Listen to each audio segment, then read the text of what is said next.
Hey guys, welcome back to my channel.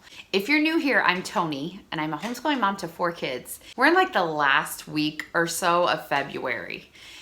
To me, this is one of the longest, hardest, drag-outest times of year. Are you guys there with me?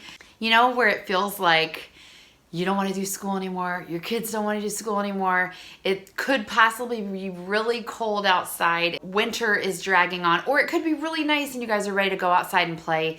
Whatever it is, like the shiny, exciting newness of all the curriculum you've been using this year, that's all worn off and we're just ready to be done, right? But most of us still have a good couple months left of school. That's why this time of year is when I like to do this video, just to encourage myself and to encourage you guys that we can do this, to keep plugging away. So if you want a little bit of encouragement today to keep going until we're done and finish the year strong, then stay tuned. A couple reasons why I want to talk about this now. One is because you guys are going to start seeing on YouTube stuff about curriculum for next year.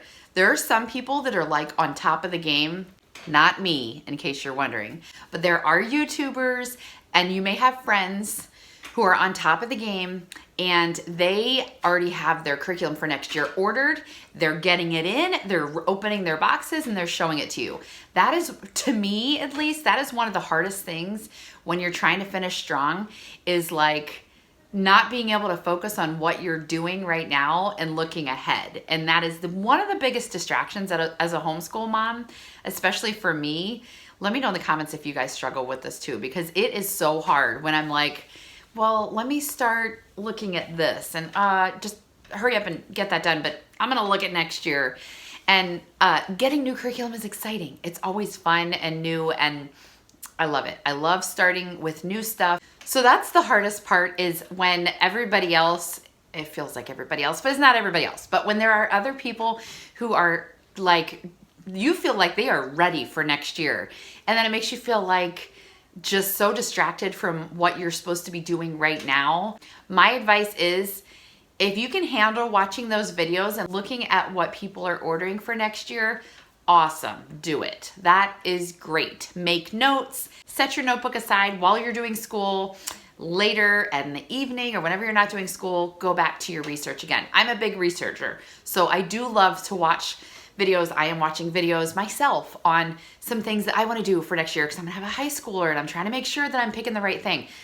But I can't let that distract me from what we're doing right now. So if you are somebody who can't handle that, don't do it yet. You can save videos. Did you know you can do that? If you see that there's a video that somebody puts out and it's a curriculum you really want to find out about, if you feel like you can't emotionally handle watching that right now and it's going to be too big of a distraction to your end of the year homeschool, click on it and click save. You can, I have a folder called Watch for Later. Do that. Save it, watch it later when you can handle it. But just don't let that be a distraction. What other people are doing, what, you know, that everybody else feels like you feel like everybody else is ready for their next year and you haven't even thought about it yet. It's okay. It really is okay. Like a lot of times, if it weren't for YouTube, I wouldn't even be ordering my curriculum really until we're done. That's how I used to be. But because I'm a YouTuber now, I try to work on it a little bit earlier so I can let you guys know when you're actually shopping. So I feel like I have a little bit earlier of a time crunch and it does put a little more pressure on me just so I can help you guys out. But I still don't let that derail what I'm supposed to be doing right now, because I've got to focus on today. I've got to focus on the end of February and then doing March and then April. And then we are scheduled to be done May 5th. And if I can keep going and stay strong, then we'll be done May 5th. Somebody's at our doorbell. I'm back. It was my son coming back from the neighbor's house. He loves to ring the doorbell. So cute. Okay. So anyway, that is my number one thing, is just watch and research and do what you need to do, but don't let that take place of what we're supposed to be doing right now. Because you get behind. Do you see this right here? I am behind. This is full of papers that need graded because I just have gotten behind. And then you kind of look at your pile and it gets bigger and then you're like, I don't have time to grade all those right now. I'll do it later. And then it gets bigger, then it gets bigger, and life happens and I have a lot to do tonight. But I do keep setting goals. I told you guys that before. I set goals and I try to keep going. Don't let thinking about next year get you behind on what you need to do right now. Now, on the flip side, If it encourages you to finish strong so that you can get to that next starting point, then yes, do your research, get ready for next year. Just make sure it doesn't take up too much of your time mentally, emotionally, all that stuff. If you have to, go back to maybe, this is how I'd encourage you to end the end of the year. If you're somebody who plans, and you may be like me, where when I started at the beginning of the year, my planner was all filled out and it looked great and I had everything all planned out. And then by the end of the year, I had weeks where I didn't write anything down and we just kind of flew by the side of our pants. I always try to say these quippy things and I never can remember what they're supposed to be. Flew by the seat of our pants. I think that's what it is. Anyway, we just kind of wing it. And so sometimes I try to just do that, and you can tell because I'll have a couple weeks of like blank pages in my planner.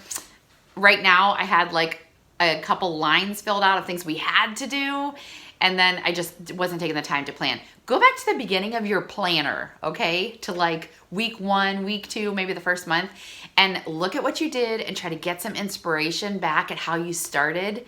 Like for me, I may even go back and watch one of my old videos, and you may not be able to do this because you may not be a YouTuber, but I may go back and watch like one of my earlier videos of like, this is what we're gonna do this year, and see the excitement of it to kind of pump myself back up that we can do this and we can go, be strong and finish strong. Because I think we just kind of forget how exciting some of the stuff was to start off. And, there's some of those things that like maybe we haven't done. I don't know if you maybe put aside, you're trying to just get things done and you put aside art or you put aside music or some of those things that are actually fun, but you feel like let's just do what we need to do and kind of put the fun stuff aside. Bring those back and try to finish strong and make it fun for your kids. We actually, a lot of times when things get slow, I've talked about this before, I try to do games in the morning. So that's one thing that we're going to try to start doing in our morning basket time. I'm going to try to make sure we do a game like every morning because it's just fun. You need some fun in your homeschool. So make sure you bring in some fun and don't just be like, okay, today we're doing reading, math, science, whatever. This might not be a struggle for you guys, but for me, this is the hardest time of year, I think. January can be hard, but it's still like, oh, we took time off for Christmas. Now we can, start fresh. But this is like, I don't know. We don't usually take a spring break, and I'm just trying to finish. And it is difficult sometimes. So try to just stay up with everything. Keep it fun. Don't get distracted. And just remember those tiny little people in your room. Pour your heart into them. That is hard. There are days where it is so hard, where maybe your kids are at each other because they don't want to do school anymore, or they're at each other because we haven't been outside in a long time because it's been maybe really cold or whatever it is. Try to put yourself back at what your reason is for homeschooling in the first place and just pour your heart into your kids. I'm talking to me too because I need this reminder just as much as you guys do. So yeah, that's big. If you forget why you're doing this, then it's going to be difficult to do it. If you remember why you're doing it, then it makes it so much more enjoyable, even on the really hard days. And I will tell you from experience, I told you guys a little bit about that this year, that we've had some difficulties with my husband's health, and he's actually out of disability now and not able to work anymore. There was a time where the like homeschooling whole idea and ability to be able to do it was getting dangled in front of me like it could be taken away at any moment. And I really thought I might not be able to do it anymore because of finances and all that. God came through. And I'm not going to get into all that today, but because of that being almost taken away from me, it really helps on those days where it's really hard, where I'm like, I don't want to do this. I do want to do this. I may not right at this moment want to do it, but in my heart, I do want to homeschool these kids. I do know that this is the best thing for them, for me, for our family, for my kids. And I do know that this is what God's called me to do. So I have to put that back in the forefront of my mind and remember that, so that on those hard days when, people don't want to work, and when we're going to start getting these really nice, beautiful days, and you're going to want to be outside instead of doing school, just finish strong. And if you're a year-round homeschooler, you may not be struggling with this at all, because that's what we used to do, was year-round homeschooling. This year was like we're doing September to May, and then we're taking a nice long summer break. And yeah, which I'm really excited about. But we got to get to that point. So don't give up. We can do this. Encourage your friends. I'm sure you have at least, I hope you have at least one other homeschool friend, if not many, that check on them, see if they need some encouragement, and hopefully they can encourage you too. Because I guarantee if you know somebody who's homeschooling, they probably need a little bit of encouragement right now. Check on them and go out for coffee or something and talk and encourage each other.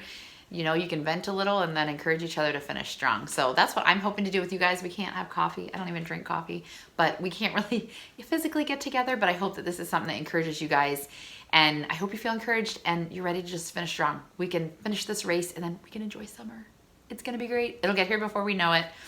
I will be sharing here in the next few weeks some homeschooling things. I'm going to be sharing a little bit more about my first graders Christian light education stuff. I have his language that I'm going to share and his math that I'm going to be sharing. I will also be doing an update on just how things went this year, what subjects we loved, what subjects we maybe didn't love and could do without, which things I would recommend for you guys. So all that stuff's going to be coming soon. Don't let it overwhelm you. It is just to help you guys in your plans for next year, but let's really try to finish strong. So if there's anything that you really want to see, some of you guys have been commenting lately and letting me know what it is that you want to see from me, especially homeschooling wise. I've done a lot of thrift videos lately, and I might do another one soon because I actually found a couple things that I'd already put away and I forgot to show you in my last video. So I may be doing another thrift video soon. But if there's anything homeschooling wise or any subjects that you know, any curriculum that you know that we use that you really want to see something specific about it, or you want me to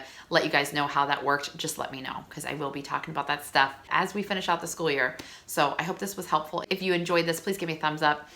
It's kind of like a high five, you know, like since you can't give me a high five in person, give me a thumbs up and leave me a comment. Let me know what you want to see. That's it. I hope you guys are encouraged and we can do this, okay? Don't forget to subscribe so you don't miss any of those homeschooling videos or thrifting videos or mom life videos or whatever it is that I am gonna decide to put out there. I love having you guys here. Love hearing from you guys. I will see you guys next week. Bye. I feel like my hair looks kind of like weird. I have a flip-de-doo right here and then this is whoop-de-dooing in here. I don't know what to do. Yeah, what is the second thing now? What was I gonna say? I don't know. Oh my word. Whoops. I don't know. It is, I guess it is what it is.